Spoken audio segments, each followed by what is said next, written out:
Starting. Here we go. All right, everyone. Welcome to our Monday edition of the Bizapalooza Chat. I am your host, Ivana Taylor, and today's Bizapalooza Chat is all about disruption. We should do something disruptive, maybe. Right? So when I talk about disruption, I'm talking about pattern interruptions, the kind of interruptions that lead to big transformation. So if you're a fan of things like blue ocean strategy, then you're going to be familiar with this whole idea because disruptive ideas can change the world. I'm a big fan of the topic, but I got to say, I am not an expert. And so I reached out to my new friend, Simon Berry. Hey, Simon. How you doing? Great to be here. All the way out in the UK. And he is our disruption expert. So what I got to ask questions. First of all, welcome at Egg Whisk. Egg Whisk, yeah. At Simon Berry. So I got to ask you, talk about disruptions. Your Twitter ID is a disruption. It is a disruption. It is completely, well, it's not entirely random, but it is memorable. And lots of people call me Eggs, which is quite funny.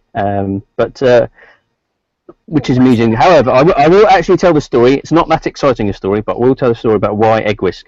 So as a young kid at high school, I used to play laser tag a lot, which was not like paintball, running around with laser guns indoors, you know, bright lights flashing, that kind of stuff. Lots and lots of fun. So there was a huge group of us who used to go, and we used to beat everyone. So we thought just to rub in the humiliation even more of these kids we were beating, who were very arrogant and self-confident, we'd come up with the most ridiculous, silly names we could. And we thought kitchen utensils would be great, so they were beaten by things like spoon and fork and spatula. And my one was always Egg Whisk, and it kind of stuck. So when I had my first email address, people might remember the days of Hotmail many years ago, or Yahoo. I'm Egg Whisk. And so you're Egg Whisk. And so when I have a username, it's like, well, what username should I pick? It's like, just Egg Whisk. So even on Facebook, you know, facebook.com/Egg Whisk. And you're Egg Whisk everywhere. I'm not on Snapchat. Someone stole it. Someone has it. So I'm really annoyed. So I had to pick something else. So Egg Whisk does not live on Snapchat. So Egg Whisk because you beat people. Because I beat people at laser tag, which 20 years ago. Yeah. I love that. So Simon, and first I want to do some housekeeping, folks. If you are watching, you can follow and participate in the chat by scrolling to the bottom of the video page and click on View on Twitter. A tab's going to open up and you can tweet with us. Please remember to use the hashtag Bizapalooza Chat so that you can participate with us. So, Mr. Egg Whisk, Simon Berry, how did you first get involved in disruption, and what is it that disruption like even means? What is it that what is it that you mean by that? Okay, so I got involved 20 years ago, and startups have always been something that has been very, very close to my heart. So you know, as a kid at high school, I had a odd job business which I called Job Odds. And I used to go around weeding and cleaning windows and that kind of thing. I then progressed in, as everyone does. They go to college or university. They get a regular 9-to-5 job, and you know, they go through the motions and they get up and for my case, I was getting on a train into London, which took me 90 minutes. I go there and do my day job, which took me 10 hours, and I get on the train and come home again. And after doing that for a decade, I thought there has to be something better than this. And so I thought, well, why don't I hark back to what I wanted to do? I was a big fan of Richard Branson and you know, entrepreneurs like that. And they're known for standing out and doing radical things. So I did what I certainly wouldn't recommend everyone did, was I quit my job and decided to start my own company. And so what does your company do? So the company I've got at the moment, it's called Kipling and Kirby. And the reason why it's called Kipling and Kirby is what we had to do was come up with a name that's very English, sounds very English. And we are basically a startup incubator. And because I've been building startups and advising people on disruption for about 10 years now, I thought I want to kind of spread that love, spread that to other people and really help other people as much as I can. So I also do a lot of mentoring as well.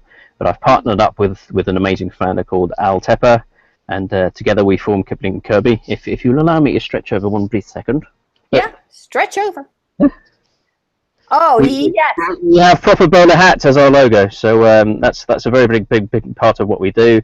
We are quirky, we are crazy, and what we focus on is disruptive ideas. So if you have an idea that can change the world, then we'd love to hear from you, and we can actually help you form a business around that by giving you the support and help you need. That's awesome. So one of the questions I'm asking in the Twitter chat, and oh my God, I have to tell you, do you know who just dropped in? Oh, Stephen Key. Do you know who Stephen Key is?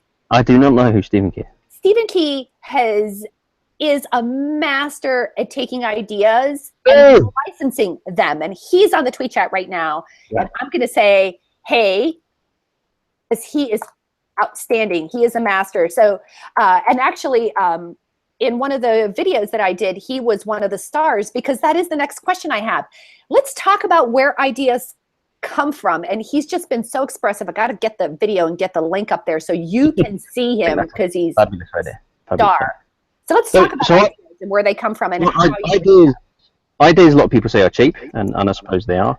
But I think you've got to think of ideas in their origin, about where they come from. So, think of what frustrates you. Maybe you're queuing for coffee and you think, wouldn't it be fantastic if there was an ordering system where I could just turn up and grab my coffee? Is there a system where it's banking or there's a form of business you're working with that really frustrates the hell out of you? And there is your disruption. There is an idea that can be born out of that, and that's an idea to start off with. Good ideas often come being around good people. So if there's an awesome set of people, again, I'm with a fantastic team. I love these brainstorming sessions where if you get fantastic minds together in the same place, you can actually come up with some absolutely wonderful ideas. You almost feed off each other's energy. You almost become greater than the sum of your parts. So if you can actually do that, then magic can happen. You can actually create things. So that's the second part. And the third part is really more of technology or more your skill. There may be something you're good at. Are you good at woodworking? Are you good at art? Are you good at programming? Is there something you have created that in itself is a disruption? So there's three areas that I see are massive areas in terms of being able to disrupt. And you've just got to mix all these things together and see what you can come up with. That's awesome. Some of the research that I pulled up has to do with these guys, Larry Downs and Paul Nunez. I think I got it wrong. I don't know if I got it right. Startups can begin a new life with products that are better and cheaper than those of the incumbents. And that's where I got really excited. I mean, I remember reading Blue Ocean Strategy years and years ago. And I thought one of the things that I thought was fascinating, and that's where I think a big disruption is, when you come up with an idea and then you create a process around that idea, it makes it virtually impossible for competitors to jump in. So kind of what's been your experience around that? Well, what you're doing by that is you're creating a critical advantage, a first mover advantage. So you're basically coming up with that disruption, and you're allowing yourself that head start. So if it's something new and genuinely creative, then it's going to be very hard for a business to discover and figure out and reverse engineer what you're actually doing. It's also going to take them a much longer time to creep up there. And the fabulous thing about the access to technology, the access to things like social media, the access to communities where people can collaborate, it's becoming much easier than it was. So what we're seeing is a lot more of an acceleration in these ideas and how they're coming about. And for me, it's a very exciting world to be in. So maybe you can kind of give us an example of how you maybe an idea that maybe seemingly would never work, but that maybe turned into something really disruptive. I hope I'm not putting you on the spot with that. Oh, that is a very good question. So an idea that we're working on is really a disruption to the interview space. So if we think about traveling to the interview and conducting the interview, you've got organised maybe all your senior managers to be in the same place at the same time. You maybe got to get travel arrangements. Of course, the person travelling to the interview is probably nervous or has trouble with transport or whatever. So the disruption I'm looking at here with one of our companies is to actually streamline the interview space by using video. And what's revolutionized this for us when we start on the process is video is just one thing. It's quite easy. We're doing a hangout. The technology is quite easy. But if you underpin that with a lot of analytics where you can cut the video, you can then rate people, then you can go through the process. You can then use your mobile phone and massively cut down the the availability of people to be anywhere. So if I have one of these, I could be anywhere in the world, and not only can I conduct an interview, I can be part of an interview, I can rate and review an interview, and that to me is a disruption. But the process to go through that took a lot of discussions, took a lot of hard work, and took a lot of time to actually get through that process. And that's one of the companies that we're working on. That's really cool. That is really exciting. I'm waiting to see my next question blow through, because it's just kind of stuck. It's stuck right now in Twitter, in Twitter in between land. It's stuck in Twitter in between land. But the question is all about like nurturing and growing an idea. Right. Absolutely. So let's talk a little bit about that. Oh, there it is.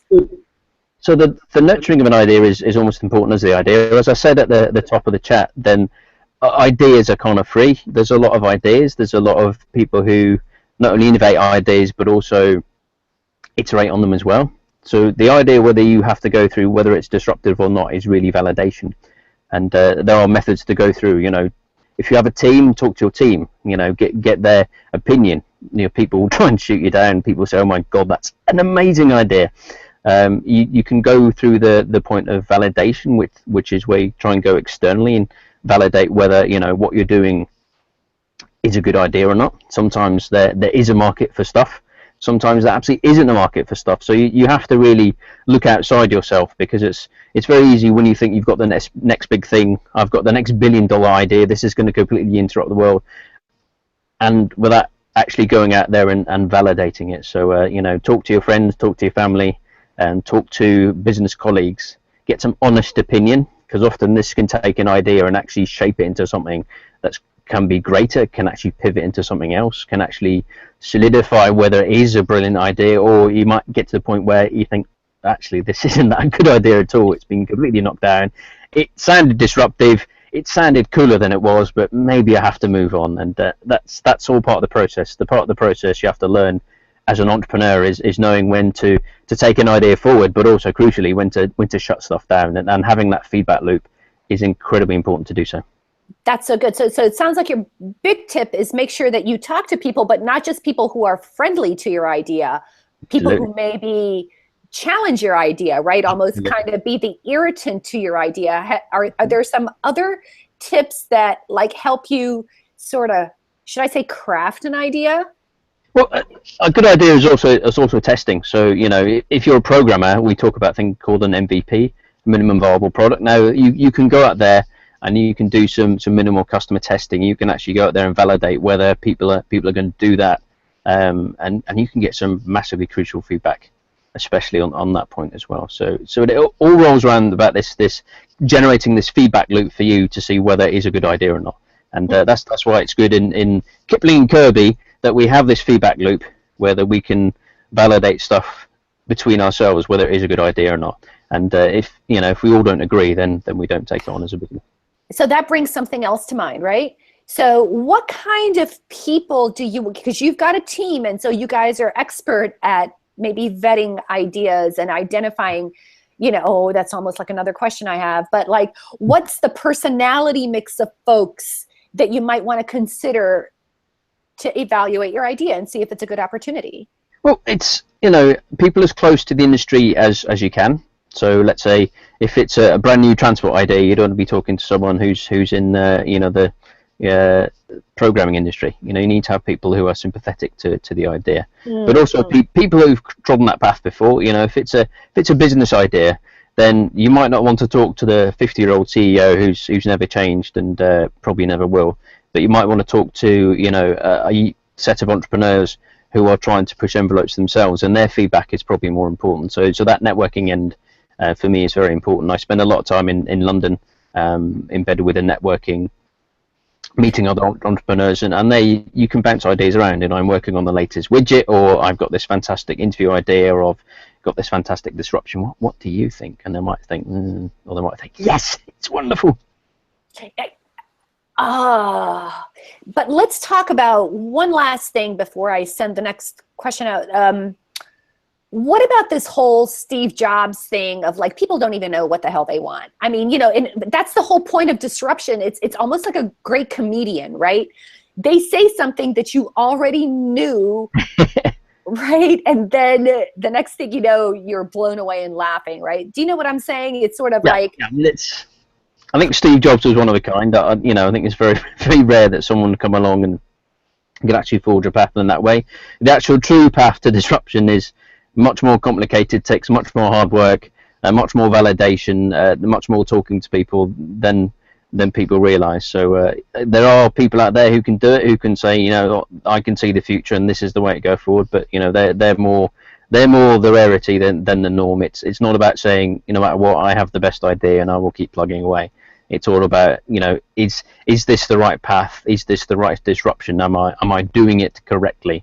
And then going on from there. How do you know if something is ripe for disruption? Oh, I wonder if I'm bouncing ahead, but hey, how do you know? I think it's partially looking at it from a critical point of view. So we've talked about this validation before and looking at the data, things like that. But I think you can feel it. I think it is a feeling that you kind of know that, hang on, this has the potential to be something special, and you know when you like this is an idea that I've heard and seen before, and it may well be or that I've genuinely never heard this, but I can see how not only I would want it, but I can see how lots of other people. A lot of people say when they do that, they build businesses for themselves. You know, because you know when we said at the chat, it's all about what's your frustration or what can you bring to it. So it's all about, you know, finding stuff that you're actually finding unique, that maybe delights you, that you're solving a problem, so that when people see that, because it's you and you're unique in how you solve the problems, you've then gone and done something that is absolutely special. And obviously Steve Jobs was one of those people, but there are other people who do the same things.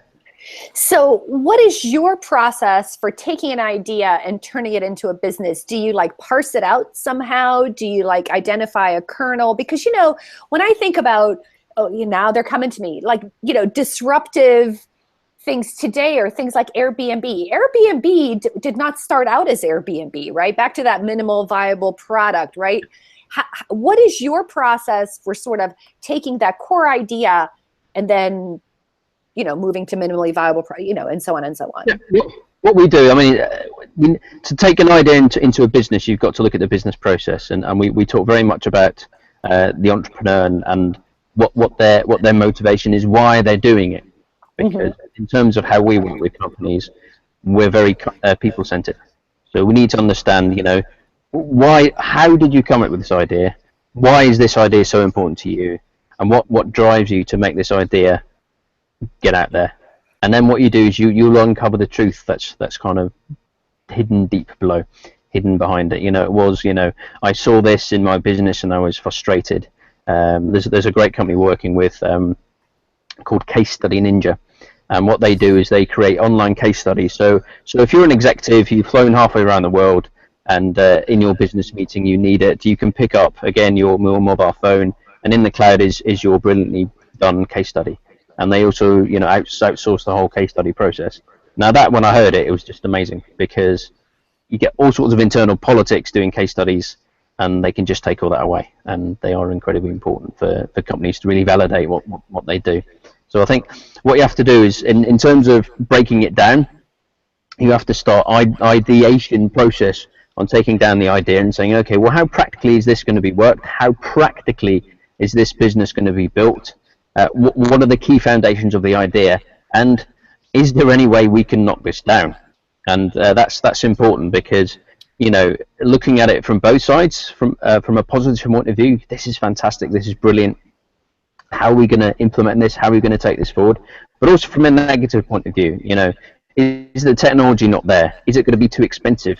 You know, are you as an entrepreneur able to execute on this process, or do you need to surround yourself with such a huge team that it makes it economically unviable? And we usually have a very long Skype chat with the founder to really discover all these questions, not only to discover what drives them, but also discover more about the idea and how that idea can really translate into a proper business, because that can be a tricky process. So the founders that you work with, they already have it, that they have an idea that's got the potential to be a product. So in terms of people coming to us, they have the idea. They don't have to have any more than that, because we can help them do the rest. There are companies that are much further ahead in that process, and they've got a team maybe, but they may be struggling to scale, or they maybe need a bit of mentorship, or they need some software development done, or maybe they've hit a brick wall and they want to know how to market more cleverly. In these days of social media, a lot of companies just don't have a clue, and that social media in itself is a massive disruption on how companies are marketing themselves and going through the sales process and sales cycle. So what's the difference? I can have the echo, sorry. What's the difference between disruptive entrepreneurship, disruptive innovation? What's the distinction? Well, innovation is part of the disruption. So disruption itself is a, I suppose, in inverted commas, it's a hip term, isn't it? That people kind of use. But disruption is that process you go through to really upend something. So when I think of disruption, it's taking. You mentioned Airbnb. That they're a fantastic example. They don't own any property. Uber is another fantastic example. They don't own any cars, and yet although they see themselves as a logistics company, they're completely destroying the taxi industry worldwide. So disruption is taking something that doesn't work, completely throwing out that model and reinventing it all over again. Where do you start the reinvention? Echo gone. Yes. You start with the idea, and the reinvention comes on the process about how you'll turn that idea into a business. Okay, so this is my amazing idea. I'm going to disrupt the art industry. Okay, how are you going to do that? This is the process I'm going to go through. So that process can develop as a business grows. You can pivot, you can change, but going through that how is crucial to how the business is going to do it, because through that process, it'll be, okay, at the end of it, how are you going to do it is no different to a dozen other businesses out there. Or if it's like an Uber, okay, you're going to go out there and compete with every taxi firm on the planet without owning any cars. And this is your business model which works. So it's all about the model. The idea in itself is quite simple, but the execution of that idea actually makes it disruptive.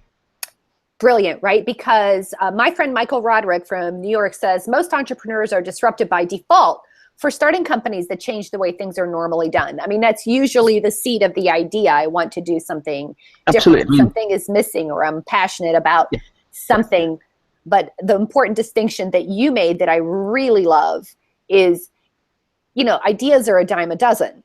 Yeah, absolutely. It's the business model that can make all the difference, right? The idea of having some place to sleep in a city, or anywhere for that matter, is not that new. It's not original in any way, shape or form. However, the disruption of the process is actually, what if we don't own any of the properties, and not only we incentivize the homeowners to rent out their rooms, and that's genius. That's part of the business process. Right. And I love that they went through an entire process. At least I've heard they started out, actually they really did start out wanting to be some type of a bed and breakfast. They thought that that's what people wanted.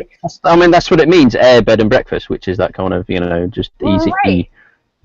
And then they that didn't end up working. And then what I think is really interesting is that it's that even that shared economy has evolved now into the whole couch surfing thing. Absolutely. Yeah, I'm going to let you catch up with some tweets there. That's exactly what I'm doing now. Tweet and talk at the same time. We'll get there. Well, to tweet first. I'm responding to Michael as well, which I think is great. I'm going to tell them that it's the business model. I don't know if that's true. The key to disruption. Do you think that's true? It is really a mix of things. Business model is there. Idea has to be there. The right people. It's really a mix, and that's why often people find it very, very hard to really kind of put the finger on it, because if you've got the wrong people to execute, you've got maybe the right business model and the right idea, it's probably not going to work. So it's all about getting the right people together. It's there's a complicated recipe. Exactly.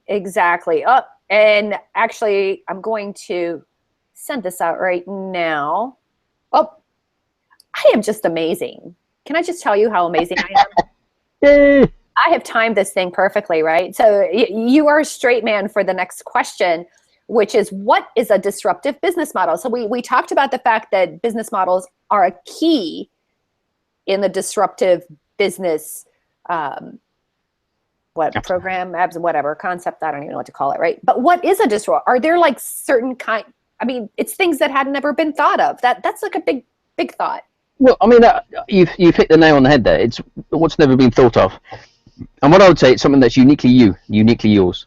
You know, if you're going to follow some script and follow some idea that someone else has done, then it's not disruptive. You're just following the script. Whereas if you're creating the company that has your DNA in it, it's all about your passion, your ideas, and you're going to drive it forward, and you're going to bring the best team possible that you know fills in your weaknesses, that you know really fulfills you and has you being absolutely excited, and throws out the model in terms of whatever industry you're going to disrupt, then that's a disruptive business model. And I think, you know, we can't say exactly what it is, because for every disruptive business, the model is completely different. But they have to, I think, what's very important, they have to forge their own path. And that's one thing they do. They forget what's going on in the industry, forget what they're supposed to do, forget what methods they're supposed to happen. Again, we can go back to Uber, forget owning cars, Airbnb, forget owning property. We're still going to hit that market, and we're going to, you know, make some money and make some waves. And that's what you have to do. You have to be very secure and very confident in terms of what you are doing is the right way and the right way to work. And you have to go out there and do it. And, you know, one of the things that's occurred to me is, I know I keep going back to this because it's probably like the only book I've read on the topic, right? It sounds that way, doesn't it? But one of the things I really loved about Blue Ocean Strategy is they actually attempted to show you how to create disruption, right? So you look at a business model and say, what is it that defines like spending the night someplace else, right? There is a room, there is a reservation, this is like how this thing works, right? How would you describe a circus experience? How would you describe whatever the current thing is? And then they created a way that you could actually sort of plot out a disruptive business model and maybe brainstorm a business model.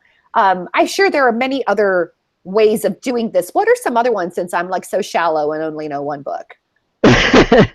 It's, you know, a lot of it is going out and trying, and there's, you know, the old adage that, you know, quitters never win and winners never quit. So when you're going out there and you're trying your new disruptive model and you fall flat on your face, which, you know, I think, to be honest, a lot of businesses do. I've certainly done it many times. You always get up and you always try something else. So, you know, a lot of this stuff isn't magic. You know, people have built businesses. Airbnb was built out of their own need. You know, I think that's very important. A lot of that passion is very important, but you have to understand that you might not hit on the perfect model to start off with. You have to go out there and you have to try, you have to test, you have to figure out whether, you know, the world is ready for your type of crazy, wonderful idea and your way of particularly executing it. And if it's not, you know, tweak it, change it, move forward, and you will hit on the most magnificent, disruptive, amazing way of doing a business that will make a lot of money. So you're saying keep at it. Keep at it. I think that's the most important thing. I don't think there's any particular magic involved in, you know, being an entrepreneur or being disruptive. I think the magic is keep going. And I really love what Michael Roderick said. So everyone I invited to this chat is in some way, shape, or form done something extremely disruptive, at least the way I see it, right? So Michael says a disruptive model explores the variables in existing model and then finds a variable to enhance. So this is kind of going back to what I was saying inside the Blue Ocean Strategy. You know, one of the things that he's done is he's actually an educator. He's a trained teacher, right? And then he's created this networking model where he asks people what they would like to learn. So let's say some people want to learn to dance, some people want to learn to cook, whatever, right? And then he creates a live event, he gets sponsors, and he literally brings in people to teach whatever that is. Maybe it's cooking, maybe it's dancing, maybe it's something completely different. And then what he does is he creates a link between relationship building, let's say in this case, and this thing that you're learning. So how is relationship building like dance? How is relationship building like cooking? Absolutely. And so you get to integrate it that way, which I think is really fascinating. So I'm so glad to have him here. But that was my question about business models. What other questions do I have? And in a perfect way, right? So, okay, so let's talk about this. Like I have what is that called? I have the attention span of like a flea. Okay, so why is it this is so popular right now? Why is disruptive entrepreneurship so popular right now? I think there's several reasons. One, the economy hasn't been that good. I think people are looking for alternative methods. One of the biggest rises in people who are entrepreneurs at the moment is over 40s, which is amazing. So it's not just young kids who are coming out of college having amazing ideas, although I think they are still the biggest. But I think it's important that people are seeing now there is another way. I think entrepreneurialism was always seen as thing that maybe just goes on in Silicon Valley or London, and I think it's now accessible to everyone. We're seeing co-working spaces pop up everywhere. We're seeing networking opportunities. We're seeing accelerators pop up, and they're giving people that support structure so that they now think to themselves, right, I'm not all alone. When I started 10 years ago, I was alone. If I had to raise money, I had to go to a bank. There was no community. There was no people I could go and speak to, and I felt very alone and isolated. And part of the reason why I give back is I think that community element is really important, and people need to know that if you left school when you've got absolutely zero exams, the percentage of people who've done that and gone on to become multimillionaires as entrepreneurs is huge. So I think it's very important to see that there is a path, and it's becoming popular. And it's becoming popular because when you do that, you can work your own way, you can work your own methods, you can work in your own location. And I think the tools and access to do this is just becoming cheaper and more accessible to everyone, meaning that the whole thing is becoming a lot more democratized. And I think it's a beautiful thing. I think you're going to see a lot more people being entrepreneurs, whether they're going to be more freelancers or they're actually forming smaller companies. And these companies drive economies all over the world, and it's a beautiful thing to see that it's happening more and more often, and it's being seen as a properly viable career path, rather than you're going to do this and you're going to end up completely doomed. I think it's amazing. Yeah, I think that's fascinating. I think my answer to that question, really, more than anything, it has to be this technology. And you sort of reference this, our ability to connect with people, to share ideas, to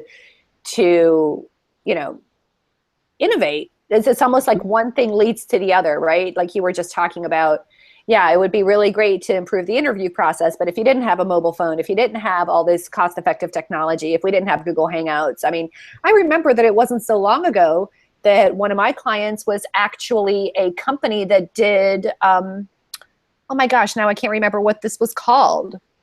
There was a name for this, like video conferencing, right? And these things would cost like $20,000, $30,000 to put in your conference room, and to have the video, and to have other people involved in that process. And now I video conference all the time. I video conference on Skype. I video conference on here. It doesn't cost me anything. Absolutely. And by doing that technology is making the world smaller, but it's also finding like-minded people to work with you. So I'm finding people to mentor. I'm finding different entrepreneurs on things like Twitter or Facebook or Snapchat, and it's allowing people with a like mind and like mentality to find each other, and that that's where you get the magic coming out, and that's where you get the greatness come out. Because if you can put these people together who have that enthusiasm and that desire to do incredible things, then that's where disruptions can happen. And I'm kind of curious about what you think about that, right? Because it's an ongoing question. Because in the chat so far, people have talked about, oh, it's great to network with people, and it's great to, when I come up with great ideas, it's because I'm with my team. And, we talked about the personality mix within a team and the different skill set within a team. Do you think that being with like-minded people can be a bad thing? I suppose it can be. It depends what that personality is and what happens. So, there's that great phrase that you always want to surround yourself with people who are positive. If you surround yourself with negative people, then what you're going to end up with a negative outcome. So I think it's very important to surround yourself with people who push you forward, who do challenge you, who do say when you're wrong and when you're right, because that is just as important to everyone who might just say yes to you all the time, or all say, Simon, that's a fabulous idea. But it's not all about that. It's about people who will expand your mind and open you up to new possibilities, so that you can challenge yourself, and together you can build something greater. So I think that, there are negative elements, but I think you have to be honest with yourself about what that's bringing to you.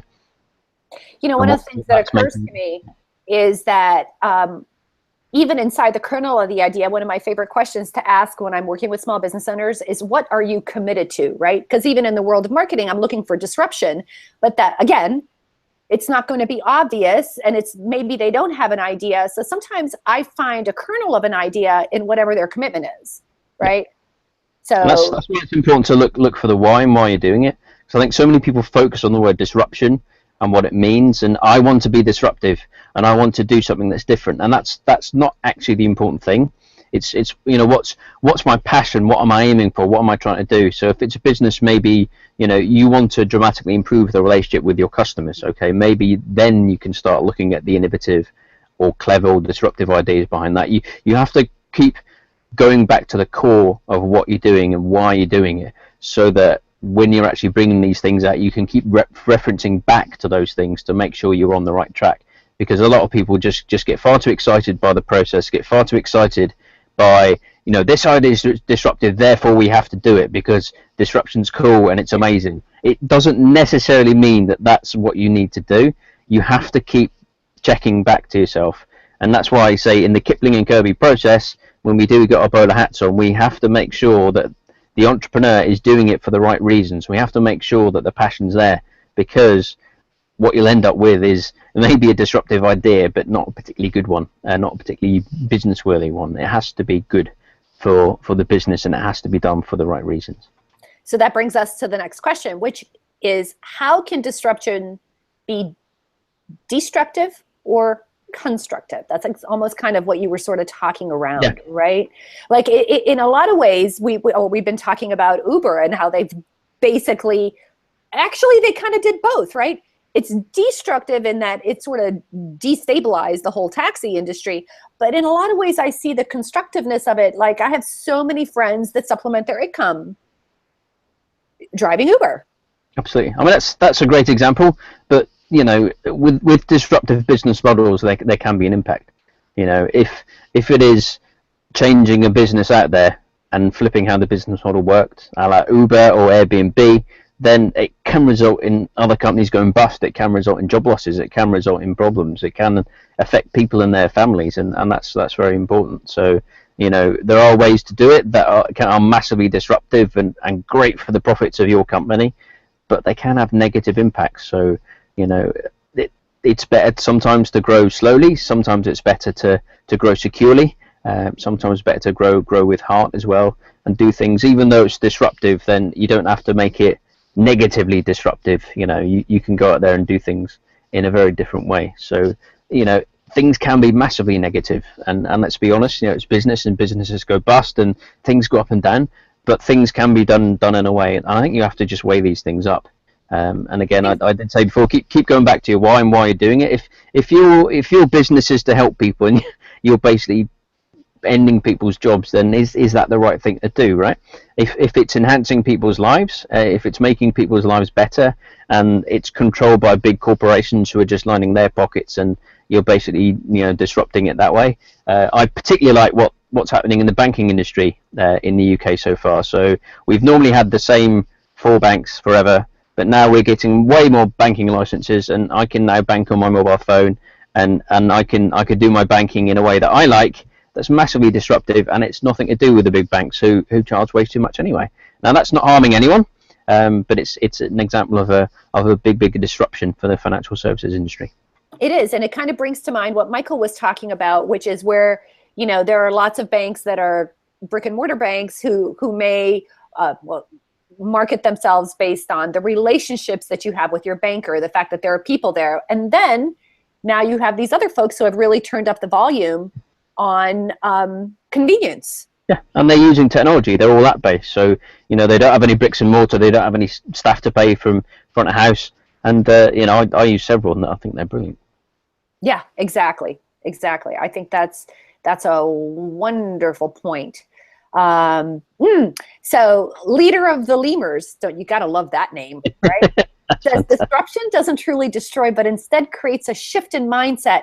And I think that's really, really interesting. It's one of the things we talked about many, many years ago in my graduate school program was that in a lot of ways, this kind of disruption, even though it can negatively impact certain people, in a lot of ways, it is pushing us. That negative impact then pushes you towards some kind of improvement, right? So if there are people who were doing, let's say, manual labor, and now now there aren't those jobs out there at a decent wage, now you've got to push yourself into learning new skills. Yeah. Right. You know, it can switch up things from a customer service point of view, an effectiveness point of view, an efficiency point of view. So if it can shake up the industry where it thinks, hang on, these little upstarts have come along, not only are they quicker, better, faster, cheaper, but they're also, great on their customer service as well. And little companies can be great like this because they can use technology to make them faster, more efficient, seem like they're bigger than they are, and still at the end of the day offer a fantastic service. So that's a good example. Again, and you're right. So there is the why, and that there is identifying a gap, which in the little bit of reading that I've done, is a big opportunity.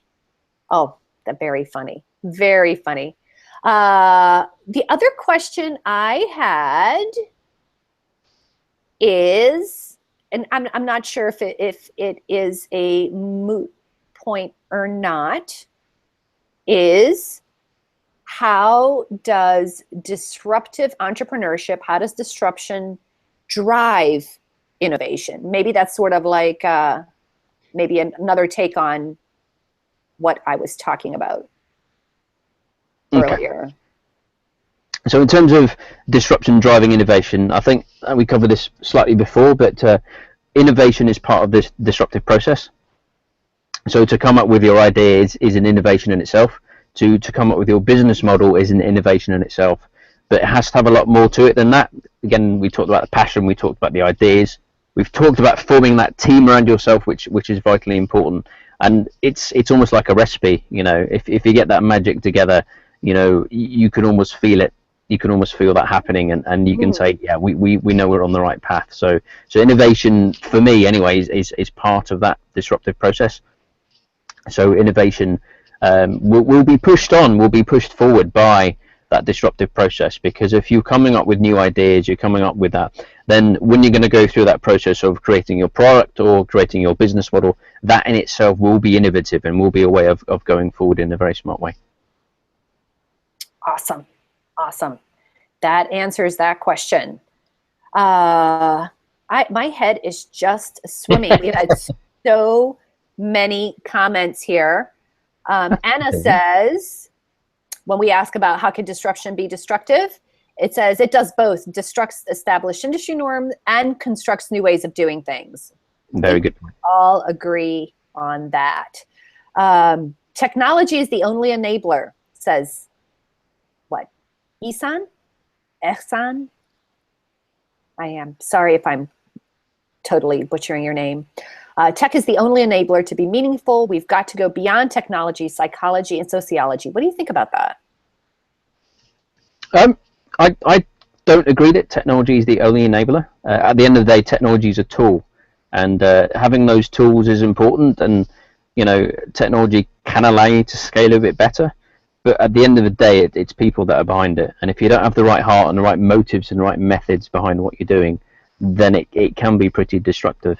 And I think often smart thinking and smart ideas can often interrupt something that may be a technological solution that can happen. So it's not all technology led, and I think that's where people can get a bit confused. It's not all, if I've got the new Wizzy tech, therefore I'm disruptive. It's not like that. It's a bit deeper than that, in my opinion. I agree. So do you have any examples that stand out for you in this area? Because I'm trying to rack my brain right now. There's none that pop into my head, but I think it's the ones that lead with people very much at the center of what they do. So they're not necessarily saying, well, we have this great app or we have this great system of working. It's the ones who say, well, we care about you. and we are using this technology as a tool to help you do better. Yeah, and I think I want to bring up an interesting point, right? Disruption doesn't just happen. Yes, it's a new business or so on and so forth, but a disruption can be adding something really small to your business. So one of the examples is I was thinking about what's something that doesn't have anything to do with technology that sort of just was disruptive. I have a client here in Cleveland who's an attorney, and he works with older people. And one of the things he prides himself on is moving very quickly and not having legal things go on and on and on, right? And of course, in his work, it requires that his clients often, have to drive downtown, have to sign papers, have to go from, one banking institution or financial institution to another, to an insurance company, and so on and so forth. They are moving things, right? And he learned just by observing them that this was really slowing up the process. It's difficult for older people to drive downtown. You have to park your car. You have to, walk, and, it's difficult. So he came upon this totally disruptive idea of hiring a driver in a car. He found out that it would be not just cheaper and better for him, but it was a wonderful service to the customer, to the client, to have just say, today is the day that we're going to do these things. A driver will come and pick you up, and they drive them to downtown Cleveland and all around the banks and so on and so forth. And then it's done. So that was like about the only non-technological disruptive. So my old boss used to buy us all breakfast every Friday, and it doesn't sound much, and he used to spend $3-4, and to create that camaraderie within the team so that we all pull for each other was absolutely amazing. And no technology was involved. Someone would pick up the phone and order, God knows how many bacon sandwiches and bagels and whatever, but to create the right kind of culture in the office, because we all ended up standing up, we all ended up talking to each other. So customer service would talk to technology and project managers, and all the MD was out, and everyone mixed together, and that zero technology involved, but an actual disruption, because ideally we should have been sitting there working, and we weren't. We were actually getting up, walking around, chatting, and that actually helped, because when it came to working late, then of course we were there. Of course we were there to whatever time it needed, because we knew that we'd all work hard for each other to make the company work on and keep the clients happy at the end of the day. See, that's really perfect. Simple ideas like that actually people don't think are disruptive, that actually are. So, and it's nothing to do with technology. It can be, but it's often not. Oh, maybe there was a question 8. What are some questions that might trigger disruptive thinking? So I've got 3. Excellent. What frustrates you? What absolutely annoys you? What absolutely annoys you in terms of doing things, or getting things done, or things not working, or things breaking? And straight out of there, I think most of the disruptive ideas come out, and that's a really good way of doing that. So you use your frustration, your anger to do that. Also, what are you good at? Is there anything you're particularly talented at that you can tune? So I'll give you an example. There's a friend I'm helping out who loves cooking, and he was like, I want to make a career out of this. And I've encouraged him to put videos out on Facebook, on YouTube, and on Snapchat, where he's showing Indian cooking, and he's put a hell of a lot of effort into it, and the videos are amazing, and he's getting a lot of interest. And it's just, again, not really, he's using the technology, but his skills are non-technological. That it's all about cooking and passion and family and things like that. And that's what he's good at. But his job is in IT, and it's absolutely nothing to do with his IT job. So what ticks you off? What are you good at? What's your third question? And the third one is, what are you passionate about? So what excites you? So is it could be technology, could be music, could be cooking. We mentioned that before. What subjects really fire the passion deep within you? Because if you're going to make a leap and try and turn it into a disruptive business, it has to be something that, when you're on a low, because a business is a massive roller coaster. When you're on that low, you need that passion to drive you through. You need that passion to think, I'm doing this because I'm good at it. I absolutely love what I'm doing. If it's helping people, if it's, for my case, I absolutely adore helping people build businesses, because I think that's a beautiful thing to go from I have a piece of paper and I'm not sure whether this is a good idea to building those people up where they're actually, you know, out there earning money is an amazing thing. And I love that process of working with people doing that. So you have to have that inner passion, and with that inner passion can spring amazing ideas. You know, can I use my musical talents? Can I use my cooking talents? Can I use my artistic talents? Again, keep mentioning Snapchat because I do use it a lot. There are people who draw on Snapchat. Amazing art. Oh, you know, they make careers out of doing that. Now, you know, that's not necessarily a digital thing, but they're clearly very talented, and they're making their careers out of it. And I would love to see, because what they're passionate about to make things work. Because I'll tell you one thing that pisses me off about Snapchat is I am, how do I say this? I'm not that interested in what you're doing every minute of the day and how awesome you are. Yeah. I'm interested in how awesome you are only if you give me something that will help make me awesome too. Maybe. I don't know, right? So I'm really looking forward to someone disrupting the whole Snapchat thing with some really killer stories. Right now, it's sort of like we're still doing the, you know, remember when Twitter started? What are you doing? Yeah. And I'm like, why would anyone care that I'm drinking coffee or having a bowl of There cereal? are a lot of people doing that, but there are some genuine innovative stuff going on. Yeah. So hey, if you remember, send me that. Because I think I'm a bit biased because I'm doing a Snapchat event in September. So well, good. You should send it to me because I am in search of the most interesting Snapchatters and the most creative Snapchatters in any industry. I will send them to you. There's some very. Oh, that would be awesome. So now, so we were talking about things that didn't require a lot of technologies.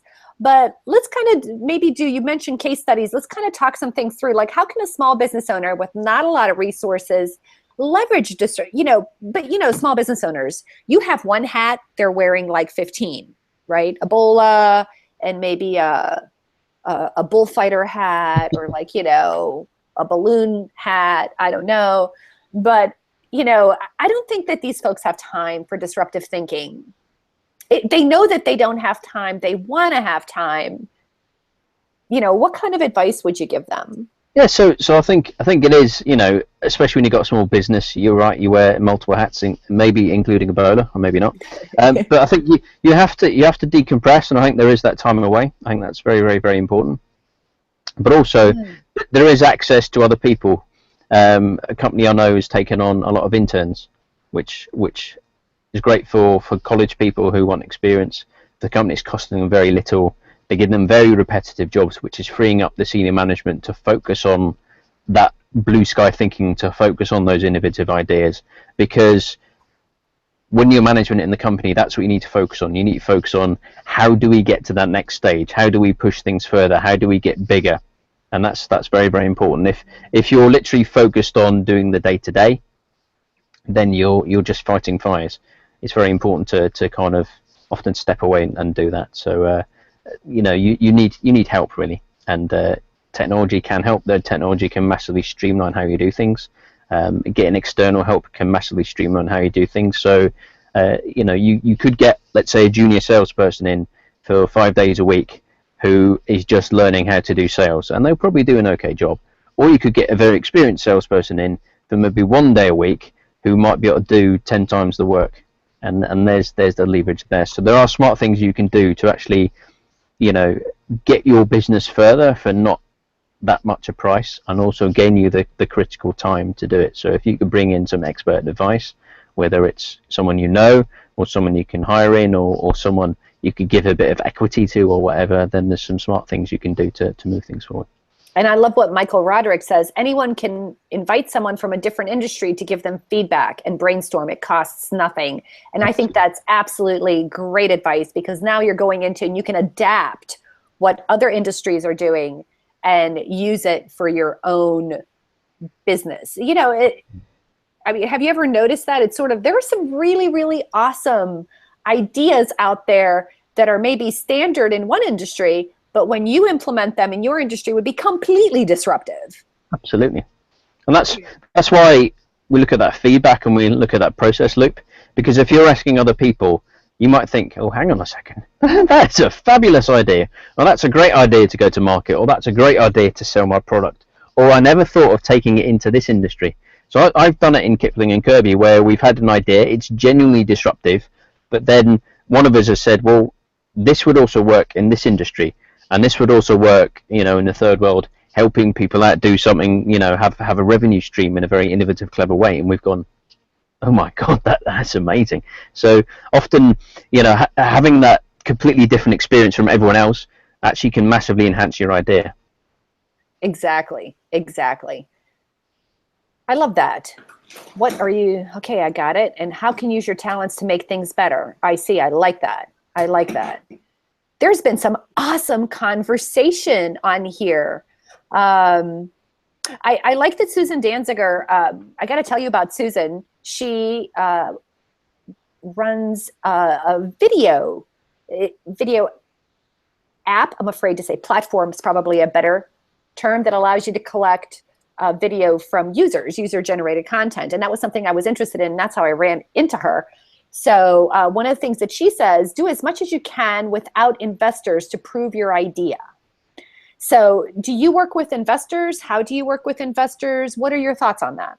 So the process that we go is we take the company from idea stage or beyond, right up to investment stage, and we've got relationships with investors. So we go through that process, and they're absolutely right. You know, the more you can do to actually show that you're able to execute, able to do stuff, able to build products, the better. But it's no harm in saying I need help.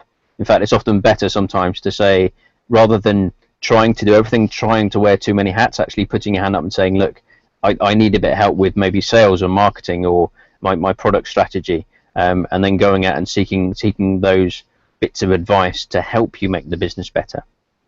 And then go ahead. Going through that process to actually get yourself to investment stages is just making sure that you've done the absolute best you can. You've built the best team you can. You've obviously got the best idea you can. You come up with the best business model you can. You've got the best finances. You've built the best MVP you can, so that you're absolutely ready. So that when you have got that money, you know you've got the talent, you've got the means, expertise to go forward and build something absolutely amazing.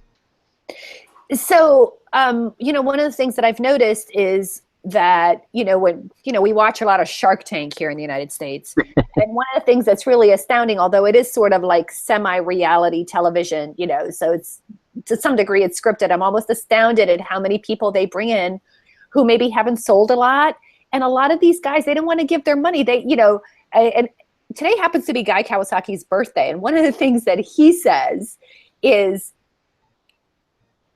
don't ask me for money unless you want money, unless you have orders to fulfill on. Like, I just got an order for 1 million units and I need to build, a production line of some sort, so it's not enough to just have a great idea. Although, if you do have an idea and you have some of these things, remember I talked about Stephen Key? He is the man to follow. Because he can, if you can license that idea, right? And you can get paid for that idea if you get yourself to the point where I don't think I want to deal with that. You know what I mean? Have you had any experience in that? So, I mean, that's exactly what we do. We take people, we've had people come to us who have the idea, but they don't want to do any more than that. And we have the team that can basically validate the idea, take the idea forward and turn it into a business. So I think there's not one method to go forward, and I think some of these TV programs can give you a false idea of what you need to do and why you need to do it, because it's not, you don't need to have a piece of paper with 1 million orders. You don't necessarily need to have the most brilliant salespeople in the world, because we've covered passion before. I mean, a lot of passion can actually sell your idea. If you're extremely knowledgeable in your industry, if you've got the most amazing idea and you can talk with confidence about it, then you can sell your idea. But also, if it's a valuable business and it's a great idea, you can go out there and hire a salesperson. So I think a lot of these programs for purely TV, they try and give you an impression of things in only one certain point of view. And the beauty about things that are disruptive is that there's a kaleidoscopic point of view out there, in a way that you can do anything in a certain way. And the model doesn't have to work the way everyone says. I was chatting. We have a podcast Let's where talk we about your podcast. actually talk about this. So our podcast is called the Kipling Kirby Disruptive Entrepreneur Series. So we do we do several things. We do the weekly news. Second thing is we actually cover how we go through the process of taking an idea and turning it into a business. So we're only at episode 2 now, and we've got 20 parts to go. So that's going to last us for a while. So that's pretty amazing. And it's just an audio of me and my founder going through, and we've made it quite snackable. So it's either the weekly news is like 15 minutes, and the building your business is about half an hour. So it's something you can do on your commute. But I think it's important there to understand that the process of going through it, because a lot of people will try and knock you down. A lot of people will try and destroy your idea, partially because they may be jealous, partially because they don't understand what you're doing. But a lot of what you have to do has to come from your confidence and your mental fortitude. You know, you have to develop a thick skin. There's an entrepreneur out there who takes advice from everybody. And of course, if you ask 20 people, you'll get 20 pieces of advice. And at this stage, he does 20 different things. And at the end of the month, he's got nowhere further forward in his business.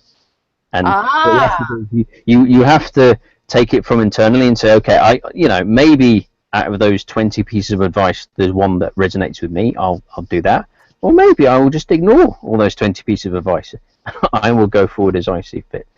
And I think you have to have that mental fortitude to go forward, because if you don't, you may as well go back and do your day job. You may as well go back and do your 9 to 5 and get paid by someone else, because it is tricky going out there and doing things, and you have to understand that everyone will try and shoot you down. So just pick yourself up, keep going, but don't try and do a million things at once. Saying I will go down this path, I will keep moving forward, and that's the path I need to go down.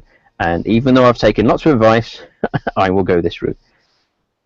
I love that. So tell us again, where can we find this podcast? Maybe you should tweet it out too. I will tweet it out a bit later, but it's if you go, we're on Google Play, we're on Stitcher, we're on iTunes. If you literally search, you can search KKV, which stands for Kipling and Kirby Ventures, Disruptive Entrepreneur. Disruptive Entrepreneur. And you also have a tweet chat of your own. Tell us about that. We do have a tweet chat. So every week we have a tweet chat. It's hashtag ENGAGEORS, ENGAGORS. So we do a tweet chat every week, 1 p.m. on a Thursday. And what we do is we invite a guest every single week. We have a beautiful chat, and it could be about anything. It could be business related, marketing related. We've had musicians, we've had artists, we've had all sorts. And it's a crazy chat, but it's very, very good fun. Well, I want to remind everyone, and I'm excited that you are a night owl, because Bizapalooza Chat is spreading its wings, and we are having a Bizapalooza Chat Unplugged 8 p.m. Eastern on Thursdays. And the entire theme is let's talk about. Every week, we're going to talk about something. This week, we're going to talk about tweet chat. So it's a tweet chat on Twitter only, talking about tweet chats. And we'll be covering sort of, it's mostly for small business owners, social media folks, marketers, tweet chat addicts, anyone who just wants to talk about the ins and outs of the world we live and work in. And that's what we'll be doing every Thursday. And Simon, thank you so much for being here. I appreciate you taking time out of your evening and your family to be with us today. I've had an absolute blast. It has been a pleasure. I am so excited because I feel a lot smarter about disruptive innovation and turning ideas into businesses. That was awesome. And thank you so much. And we are off next week because it's a holiday here in the US, but we'll be back again in a couple weeks. So watch your Twitter stream for hashtag Bizapalooza Chat. Thank you, Simon. Take care. Bye.